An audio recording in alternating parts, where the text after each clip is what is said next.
السلام علیکم ورحمۃ اللہ وبرکاتہ۔ ایک بد چلن عورت کا عبرتناک واقعہ۔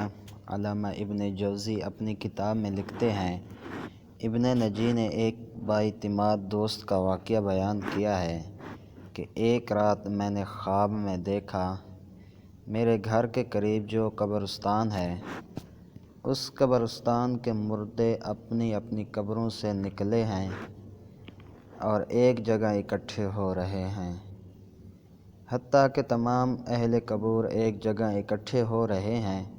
پھر انہوں نے گریہ زاری شروع کر دی اور گڑ گڑا کر دربار الہی میں دعا کرتے ہیں، یا اللہ تو فلاں عورت جو صبح مر گئی ہے وہ ہمارے قبرستان میں دفن نہ ہو، اللہ ہمیں اس سے بچا لے۔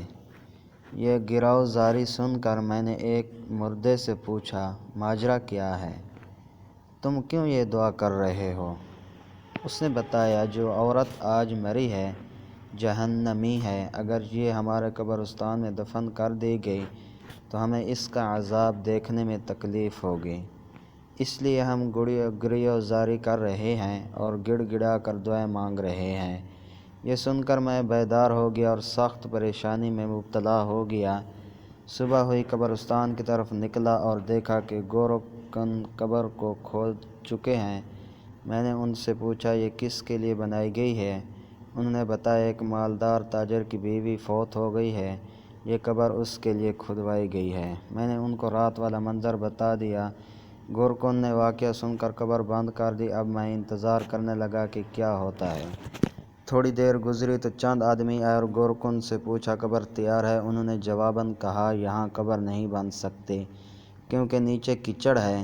وہ آدمی یہ سن کر دوسرے ڈیرے پر چلے گئے، چونکہ وہاں بھی خواب والی بات پہنچ چکی تھی، اس لیے انہوں نے بھی قبر کھودنے سے انکار کر دیا۔ پھر وہاں سے وہ آدمی کسی دوسرے قبرستان گئے اور وہاں قبر بنوائی۔ پھر وہ بیان کرتے ہیں کہ میں جنازے کی آمد کا انتظار کرنے لگا۔ پھر اچانک شور اٹھا کہ جنازہ آ رہا ہے۔ میں بھی جنازے کے ساتھ ہو گیا۔ جنازے کے ساتھ ایک جم غفیر تھا۔ میں نے جنازے کے پیچھے ایک خوب روح نوجوان کو دیکھا۔ میرے پوچھنے پر مجھے بتایا کہ اس عورت کا بیٹا ہوں، اس سے اور اس کے باپ سے تعزیت کی جا رہی تھی۔ جب میت کو دفن کر دیا گیا تو میں ان دونوں کے قریب گیا اور کہا، میں نے رات ایک خواب دیکھا ہے، اگر اجازت ہو تو میں بیان کر دوں؟ یہ سن کر باپ نے، یعنی مرنے والے کے خاوند نے کہا، مجھے خواب سننے ضرورت نہیں، لیکن لڑکے نے کہا، مجھے سنائیے۔ میں اسے اکیلے میں لے گیا اور خواب بیان کر دیا۔ پھر اس سے، کیا تجھے چاہیے کہ تو اس بات کی تفتیش کریں اور وجہ معلوم کریں کہ کیوں قبر والوں نے گڑ گڑا کر دعا کی ہے؟ اس نوجوان نے کہا، اور میں تجھے کچھ معلوم نہیں، مگر اتنا جانتا ہوں کہ میری ماں شراب نوشی کرتی تھی اور گانے سنتی تھی، نیز دیگر عورتوں پر بہتان لگایا کرتی تھی، مگر یہ افعال اتنے سنگین نہیں کہ یہاں تک کہ پہنچ جائے میرے بھی یہ دعائیں کریں کہ یہ ہم بھی دفن نہ ہوں۔ پھر وہ نوجوان مزید کہنے لگا کہ ہاں، ہمارے گھر ایک بوڑھی عورت ہے جس کی عمر 99 سال کی ہے، وہ میری ماں کی دائیا اور خدمتگار تھی، اگر آپ چاہیں تو چلیں، چل کر اس سے پوچھ لیتے ہیں، شاید وہ میری ماں کا کردار جانتی ہو۔ پھر ہم دونوں اس نوجوان کے گھر گئے۔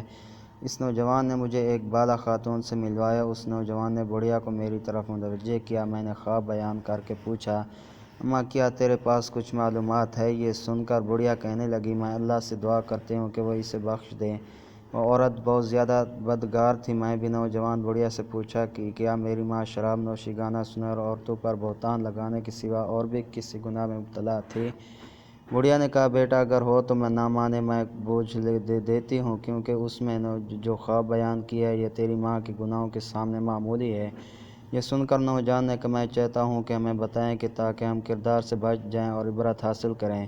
یہ سن کر بڑھیا رونے کہنے لگی، خدا تعالیٰ جانتا کہ میں کئی سال سے توبہ کر چکا ہوں، مجھے امید تھی کہ تیری ماں بھی توبہ کر لے گی، مگر اس نے توبہ نہ کی۔